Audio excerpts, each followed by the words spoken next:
So we have Dr. Karida Brown and Charlie Palmer, and they are authors of a brand new book called The New Brownies Book. And it brought, I'm a student of history, but this information on this book gave me some new information that I didn't know about. So I'm always excited to learn about new historical facts, especially as it relates to African American history and our ancestors and just everything that's done. So thank you for being on Black Authors Matter TV, and welcome, Dr. Karida. And I don't know, Charlie, are you a doctor too? Do I need to say? Okay. I want to give you your due if you are. And thank you so much. Do you all have a copy of your book handy? We do. Wonderful. Okay, the New Brownies book. And what I thought was so fascinating when I was reading about this, and I want you all to tell the story too, but for those in the audience, I didn't know that W.E.B. Du Bois and in the NAACP had started a like a book called the Brownies Book, and it was a monthly magazine for children of the Sun, which was us. And so a lot of people, they missed the work that was done in the early part of the 1900s, that Black people were doing some amazing things, and it was kind of known within our community, but some of the history didn't necessarily transfer. It definitely didn't get in the history books. Right. That's right. Right. So keep in mind, one of the reasons that we don't know a lot about it is that it was financed by uh, Dr. Du Bois himself. And so because he didn't get, or people weren't that aware of, and we don't have social media and everything like that, he didn't have enough subscribers. So the publication only lasted a year and a half. And that was 1920, 1921. So if you could imagine, by 1930, we're not talking about it anymore. No one really knows about it. There's very few, and we've looked around. It's very difficult to find an actual copy. We've seen two, and they've been in museums behind glass cases because no one held on to these. It's like holding on to your Ebony magazine when you got it in 1965. Very few people actually still have their Ebony magazine from back then, but Ebony's been going on for over 60 years. So some people do have older copies, but with the original Brownies publication periodical for the Children of the Sun, those copies, the last copies were produced in 1921. Wow, that's over 100 years ago. That's amazing. And Gwen, thank you so much for having us on Black Authors Matter. Welcome, everybody. Thank you for tuning in, and thank you for engaging with our book, The New Brownies Book, A Love Letter to Black Families. I just want to piggyback on why the original Brownies book was so important. I have to share this as a scholar. So I'm a sociologist. I'm a professor at Emory University. I've also taught at UCLA. All of my research focuses on two things: the history of systemic racism globally. Okay, that's one bucket. And the other bucket is Black history and culture, which are two different things. We are not the system that and conditions under which we live. So I tell a lot of stories about Black joy and community in my research as well. And I've been researching and writing about W.E.B. Du Bois for a decade now. I've got books about him and I know everything about his scholarship, or so I thought. But in around like 2017, when Charlie and I were still dating, I was doing some research for a book that I was working on Du Bois, and I discovered these letters in W.E.B. Du Bois's archive, where he was writing to literati of the Harlem Renaissance, Nella Larson and Zora Neale Hurston and Hilda Rue Wilkerson and so many others, asking for a piece of their best work, original work, so that he may put it in his new magazine called The Brownies Book. so that Black children will know that they are loved and cared about. And he also said in those letters, and I can't pay you right now. Maybe I can pay you something next year, but I still need you to give me a piece of your best work. And that blew me away. That's how I found out about the Brownies book. And Gwen, it is the first periodical in American history to feature Black children as a matter of joy and consequence. So I just want everybody out there to just understand that the Brownies book is an American treasure. It is a part of our collective family heirloom. It is so very important, but as Charlie mentioned, it was only around for a year and a half, so it came and went, and there are very few records of it left. And that's why it was so important for us to 100 years later create the new Brownies book in the same spirit that Du Bois put together the original. Well, it's amazing to even think about. But one, we're still wanting to create literature that makes Black children feel included. We're still fighting that battle, so to speak, even 100 years later. We have some periods where it seems like we're making breakthroughs. It's like stops and starts. We'll have some expansion, and then it'll be like a dearth. And then so we're still working on that, because putting something positive and talking about joy with children impacts them for life. That's right. Mm-hmm. And so it's good to know that there were people, well, of course they were, but they were thinking forward. 100 years ago, they were thinking forward. Now, you said there's a few copies or a couple of copies. Are they in the African American Museum of History, the national one in Washington, or are they? Do you know where they're archived? They are archived, and there's one copy at the Schomburg Center for African American History and Culture in Okay, in New Harlem. York. Hmm. And Okay. I also know that the University of Michigan has a copy of the Brownies book. But these are super rare artifacts at this point. Right. But we're lucky because the Library of Congress has had the forethought to digitize the full run of the Brownies book. That's how we all have public access to it. So you can go online and look on the Library of Congress website, and you can find all the issues of the Brownies book digitized in black and white. But to actually physically hold one, you know where I bet you they are? In your grandmama attic. Okay. Black people basement. That's where they are. They're in our home somewhere, because Okay. these were the books. Think about this. When your grandmother and my grandmother were children, these were the first books that they had access to with representations that looked like them. They saw this book. And I bet you some of y'all have a Brownies book in your in one of your family's homes. Yeah, I've had a conversation with an elder that told me that she never saw a copy, but her mother always talked about it. And this is her mother as an older person telling her daughter about this magazine that came out and how much she loved it. So this person saying, I've never seen it, but my mom used to always talk about it. And so and she informed me that her mom recently passed. And I'm like, go see if there's any boxes or anything your mom kept, any kind of magazines or books or anything, and by chance there might be a copy in there. Yeah, that's true. Now, my family, my grandparents were not educated, so they were in the rural South, and they only went to like the third grade. So I doubt they would have had any copies of. They didn't even have Ebony and Jet. Now, my parents had, but my grandparents, I don't remember them having any magazines or books. Well, not that were theirs. Some of my cousins would have books there that they were reading while they were there, but you know, you probably had to be in a city to get those. Maybe, I don't know. I'm just surmising. You Yeah, know.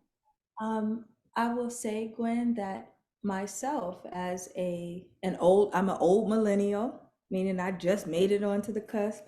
Um, I did not grow up with books necessarily in the household, in my household, or fine art.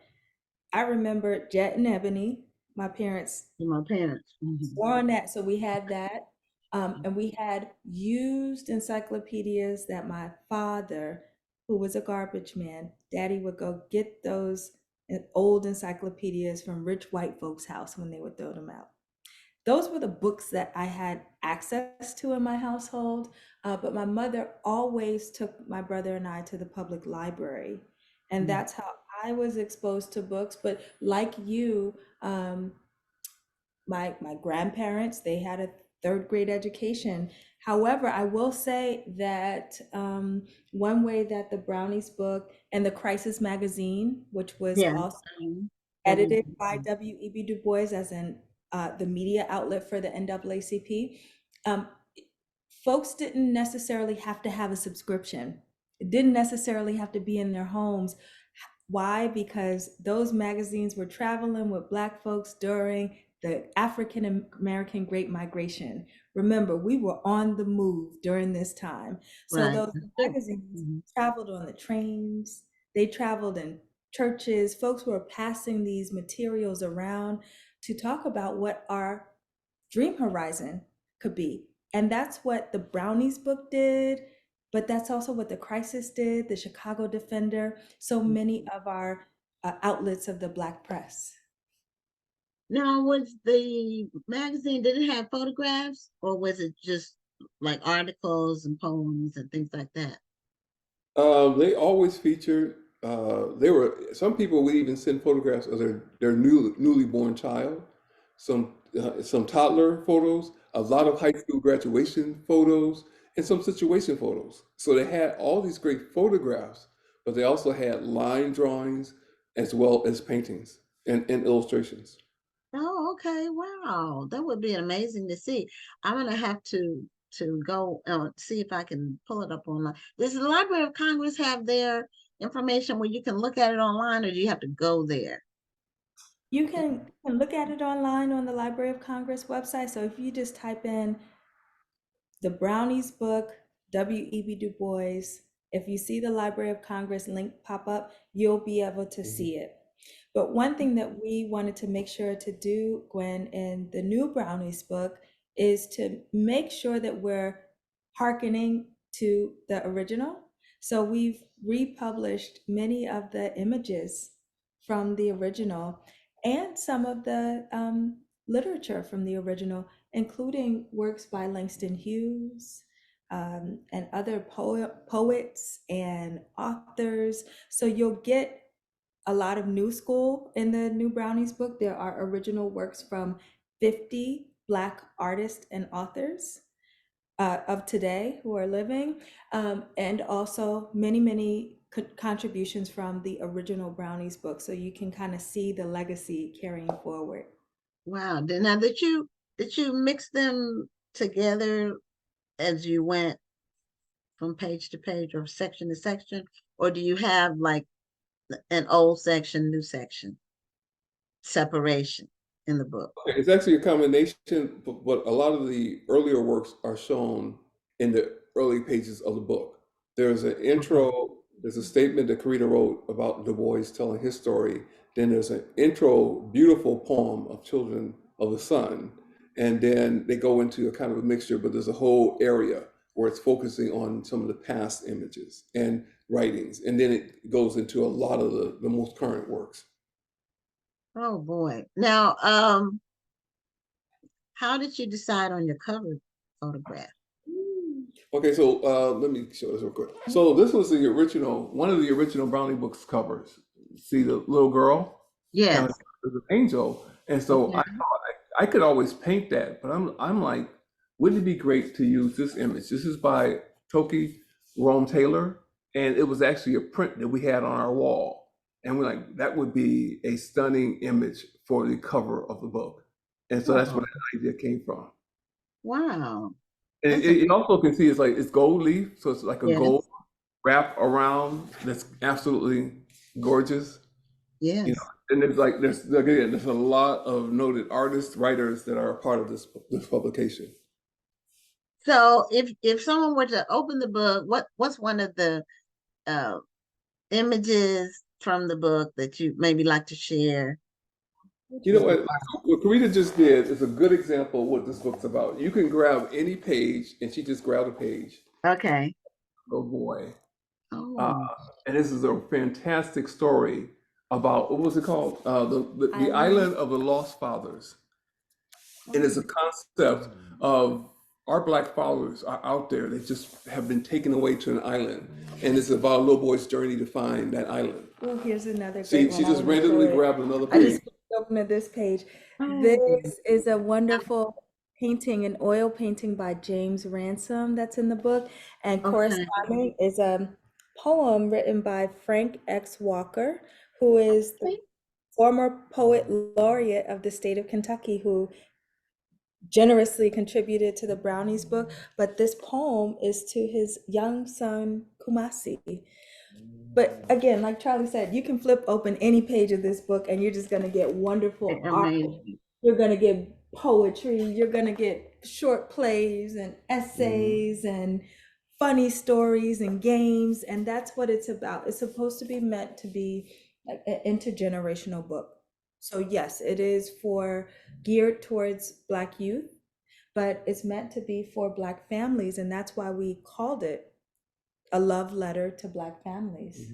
We want parents and grandparents to experience it with their kids. And we've got some old school stuff that will hearken to our generations in the same way that it will to young folks.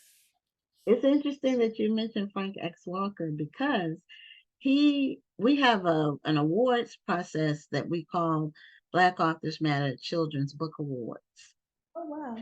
that we do, and we started it last year, and then we continued it this year. And people submit books, and we have a panel of judges that reviews the books. Well, Frank X. Walker won the grand prize this Hmm. year, and he won in his category for educational for his book. A is for Affrilacia. I don't know if you read Yes. the new book. He I won. love me some Frank X. Walker. I can tell you that much. He is a prolific, brilliant Black mind, creator, genius. That makes us so happy to hear that there's that continuation of legacy and collaboration here. It makes us super happy to be a part of this. Yeah, there is. That's just amazing that you turned to the page where his picture was, that his information, and that's like random, but I'd say most things they might seem to be random, but they really are not. So that's really great. Now I want to have some share with the audience what some of the audience is saying. And one of them says they have a few copies of a Black magazine called Sepia that her parents purchased in the 1960s.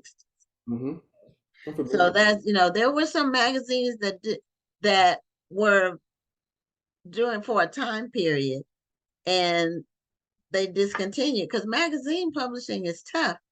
Well, today it's even tougher with the digital world we live in.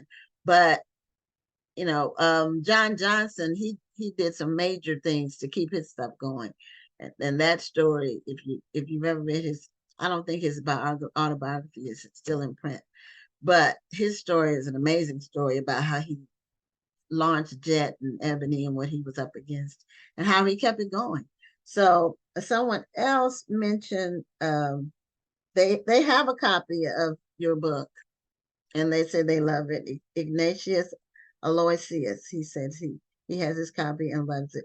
And somebody else said they had never heard of it, the original Brownies book, but they will be buying the new Brownies book. So Thank you.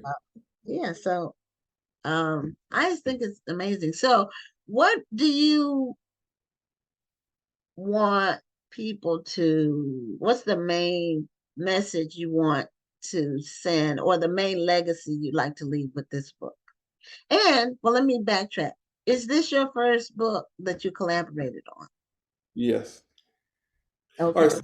I say it quickly because Karida had two other books that I did the artwork for the cover, but that's the extent of my involvement with her other books.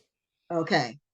But this one was a First one that we worked together with. collaborative project that you Mhm. worked on together. And it sounds like you all, there was some romance going on either before or after. And and are you all married now or Very, yes. We's okay? married now. You never know. I don't want to assume anything, but I did say you were dating. You said you were dating. You mentioned you were dating during something during the Right. early So part when you first came I across. I've illustrated like 12 children books and I've authored one. And what happened was we were talking once early on in our dating process, and I'm like, "You're a writer, and you're like a brilliant writer, sociologist, like historian. If you were to write a children's book, what would it be about?" And I think Karita thought about it a little bit and then remembered the research she had found out about the Brownies book. And she literally found about a month and a half ago, she found that initial email where she says, if I was going to do anything, I would bring back the Brownies book. And I think, but she said, and if I don't do it, someone should. And somewhere along the line, we decided that we're perfect for it. Like we did what the boys did was, although we can text message, we can email, we can call people, we can even I think we can still fax. I don't know, but we knew of all of these people that were writers and artists. And they said, you know what? We know a lot of people. And then, quite honestly, there are a few, Gwen, that we didn't know, but we knew of. And we're like, well, we can always ask.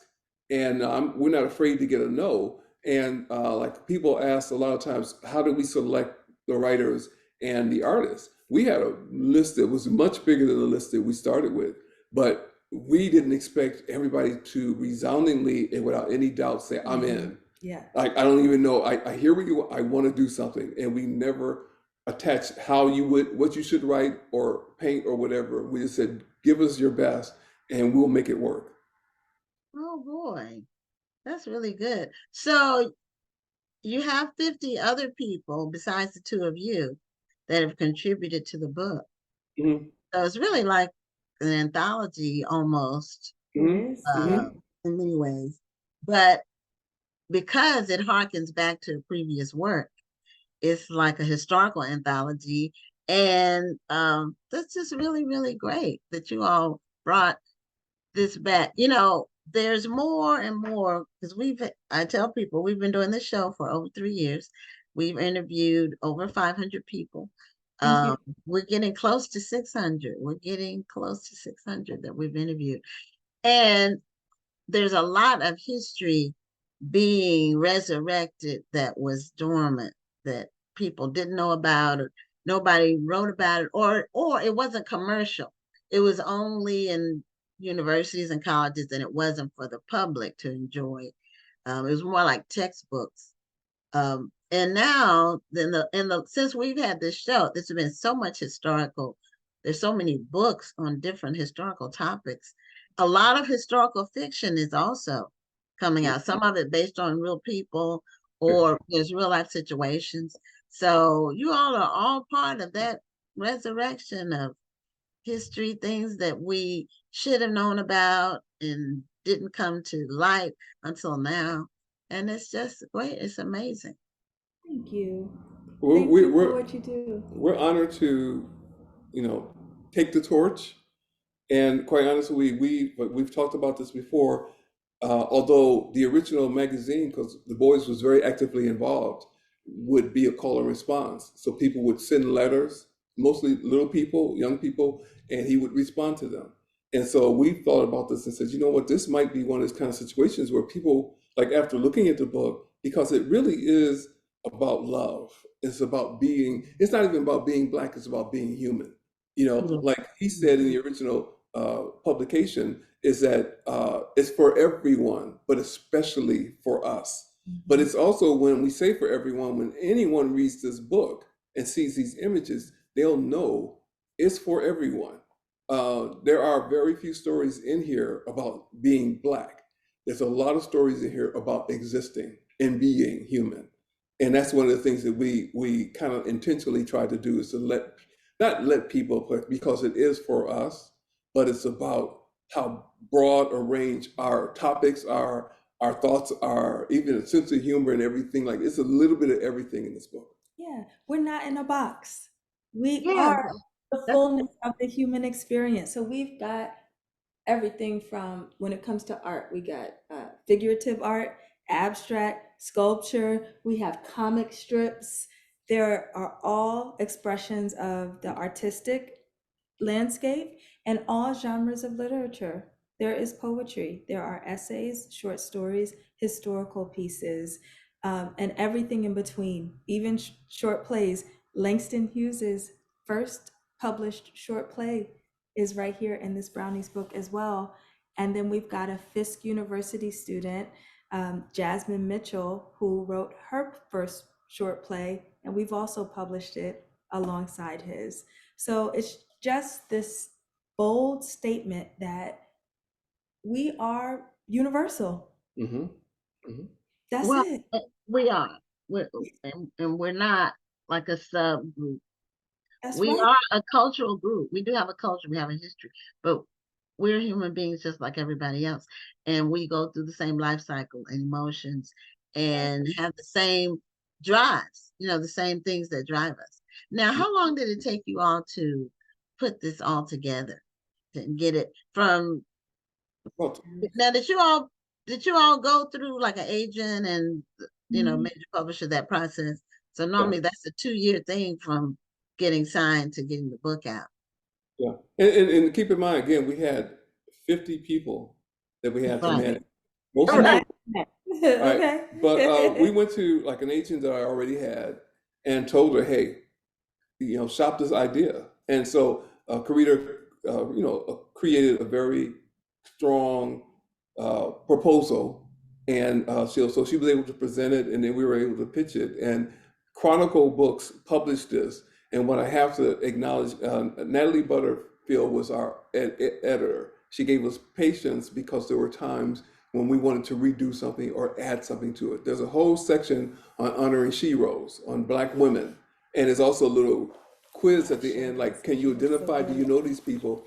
That was last minute, because one of the students that we had working with us, or Karida was working with, said there's not enough acknowledgement of Black women, and we need to do something with that. And so we said, hey, Natalie, can you give us some time? We have an additional idea to add to the book. Here Okay, goes so you turn to the the page. heroes section.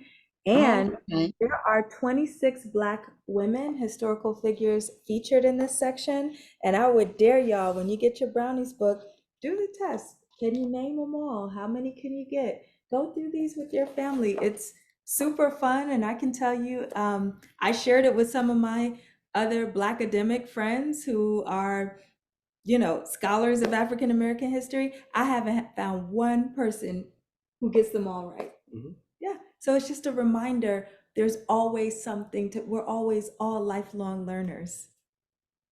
You're right. Well, we're at the end of our interview time, but we want people to get a copy of the new Brownies book. Can you show the cover one last time? And then I'm assuming it's available wherever books are sold.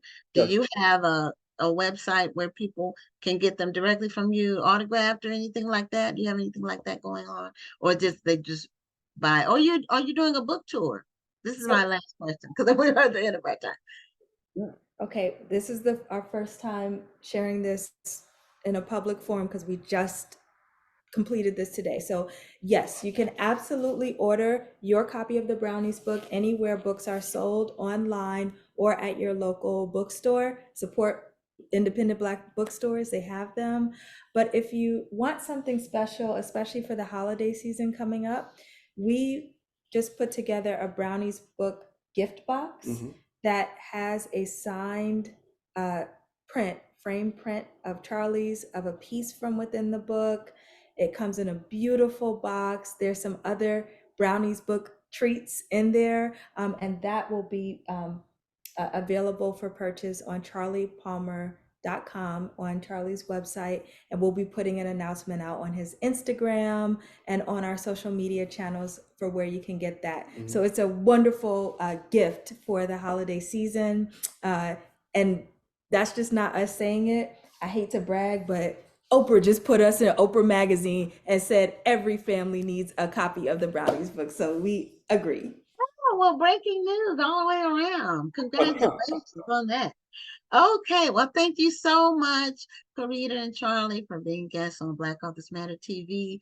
This book is amazing. I hope you sell thousands and thousands and thousands and thousands of copies. Thank you.